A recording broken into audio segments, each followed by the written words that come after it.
In this video, we're doing another top 5 anoles. We're going to do a focus on just variation. Anyway, roll the intro.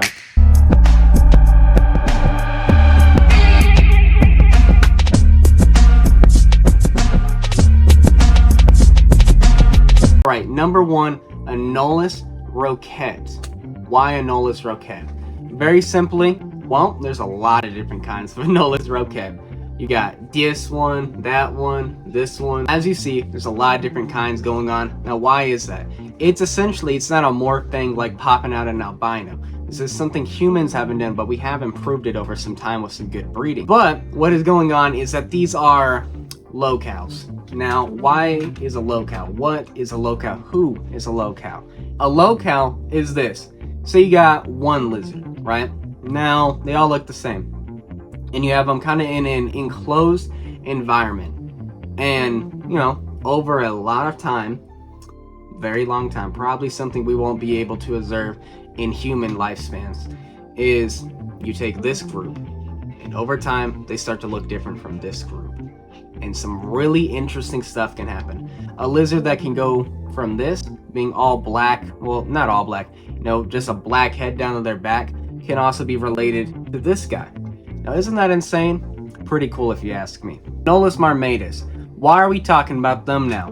Pretty much it's very similar to Anoles roquette. There is also a lot of variation in Anoles marmatus. But I think something that is a little different than them, than roquettes, is that I think, you know, this is my personal opinion here, is I think marmatus, you know, Anoles marmatus, kills it with their locales when it comes to patterns, as you see as individual A, B, and C.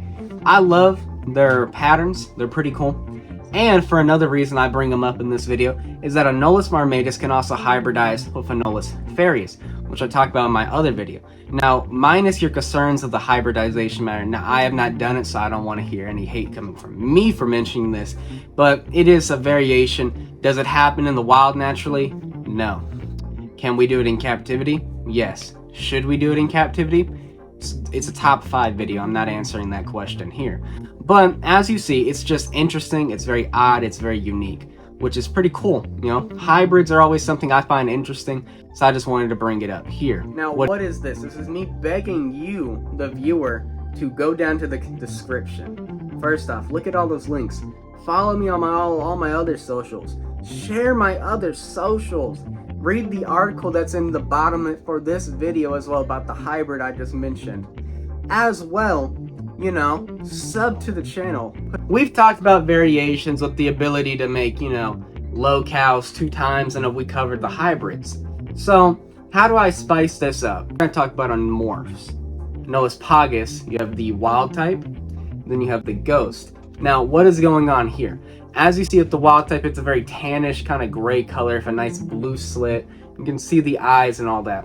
For here at the ghost, well, it's a ghost, you know. It's translucent. It is translucent. Yes, English.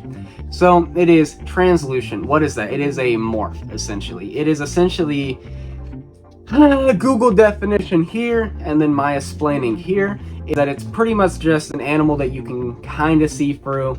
It's very similar to albinism in appearance in some animals. Sometimes it's not in most cases. But the big difference in them is that the eyes are not red. That's one of the easiest things to get an idea if it will be translucent. Say if you're breeding frogs or anything like that, or any lizard, you know, it kind of looks albino, but if the eyes are red, it's, you know, probably translucent, but you should probably grow it out and find out. That's the fun part. But yeah, it's translucent with translucent, which is pretty cool, pretty odd. Yeah, what do you think about it? They've been growing on me. I used to actually think they were all kind of ugly, the pagus, you know, the wild type and the ghost.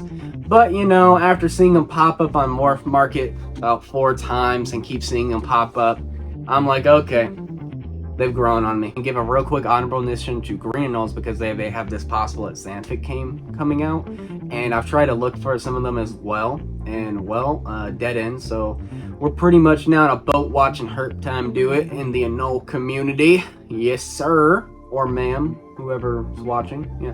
But we're gonna talk about the brown anole. Why the brown anole? It's simply this: they're very variable. They've been invasive in Florida and other parts of the United States, but we're gonna talk about Florida for a pretty decent chunk of change. You know, they've been here for a bit, yeah.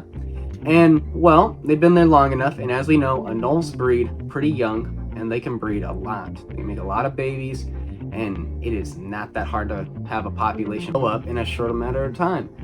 They did exactly that. They just bred and bred and bred, and variations started to pop out, and the red ones they bred more.